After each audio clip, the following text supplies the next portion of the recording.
आमच्याकडे नेहमीच हा प्रश्न येतो की रिअल इस्टेटमध्ये इन्व्हेस्टमेंट करू का दुसऱ्या कशामध्ये इन्व्हेस्टमेंट करू.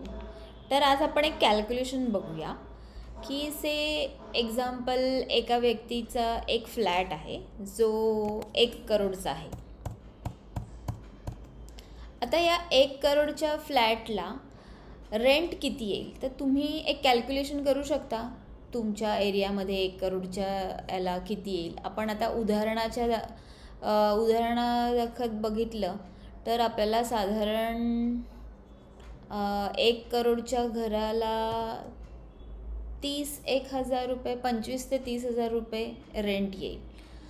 आता आम्ही कॅल्क्युलेशन्स याच्यामध्ये आपण काय विचार करू शकतो की हे 1 CR instead of real estate, समजा आपण रिझर्व्ह बँकेच्या बॉन्ड्समध्ये इन्व्हेस्ट केले तर रिझर्व्ह बँकेचे बॉन्ड्स जे असतील त्या बॉन्डमध्ये आपल्याला 8.05% रिटर्न येईल.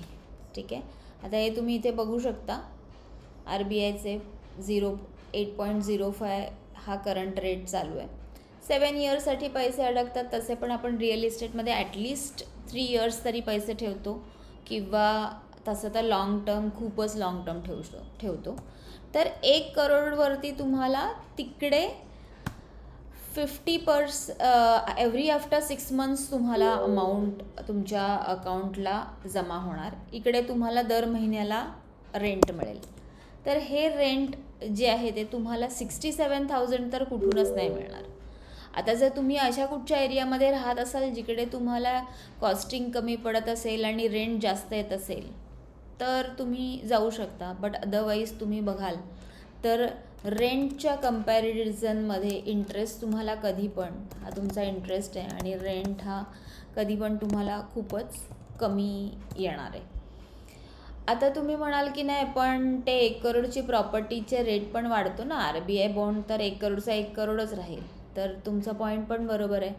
आता तुम्ही हेच कॅल्क्युलेशन करा की 2025मध्ये ही जर प्रॉपर्टी 1 करोडला विकली जात असेल तर तीच जर प्रॉपर्टी तुमची 2025ला तुम्ही नाही विकली, वाट बघितली की नाही चला आपण थांबूया, आपल्याला थोडे एक्स्ट्रा पैसे मिळाले पाहिजेत, तर ती तुमची कितीला विकली गेली पाहिजे. तर तुम्ही तुमच्या कॅल्क्युलेशन्स करा की तुमची जी प्रॉपर्टी आहे, अदरवाईज तुम्हाला आमची हेल्प हवी असेल तर आम्ही आहोतच, तर तुमची ती प्रॉपर्टी नेक्स्ट इयरला कमीत कमी 1,08,00,000ला गेली पाहिजे.